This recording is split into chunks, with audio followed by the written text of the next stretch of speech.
ഇത് അടുത്ത കണ്ടത്തിൽ ബംഗാളി സിമൻറ്റോ മണലോ ഇറക്കുവാണെന്ന് നിങ്ങൾക്ക് തോന്നിയിട്ടുണ്ടെങ്കിൽ അത് വെറും തോന്നൽ മാത്രമാണ്. ശരീരത്തിൻ്റെ ഇടുപ്പ് വരെ ചാക്കിൽ ഇറക്കി ചവിട്ടിയാണ് ഇത് സെറ്റാക്കുന്നത്.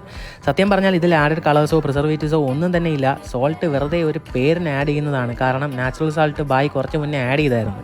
എന്നിട്ട് കൊച്ചു പിള്ളേർ മണ്ണിലോടി കളിക്കുന്നത് പോലെ ഇതിൻ്റെ മുകളിൽ കൂടെ നടന്ന് കാല് കൊണ്ട് ഇളക്കി മറിച്ച് മിക്സ് ചെയ്യുക. ലാസ്റ്റ് സ്റ്റെപ്പായിട്ട് തൊലിക്കാൻ വേണ്ടി ഗ്രൈൻഡറിൽ കയറ്റി ഇറക്കുക. അപ്പോൾ ഐറ്റം എന്താണെന്ന് മനസ്സിലാവാത്തവർക്ക് വേണ്ടി ഇതാണ് സാക്ഷാൽ പൊരി. അബ്ദുൽ കലാമിൻ്റെ കാലം തൊട്ട് AI പുരോഗമിച്ച് നിൽക്കുന്ന ഈ കാലം വരെ ഈ ഐറ്റം ഇങ്ങനെയാണ് ഉണ്ടാക്കുന്നതെന്ന് പറഞ്ഞാൽ നിങ്ങൾ വിശ്വസിക്കുമോ?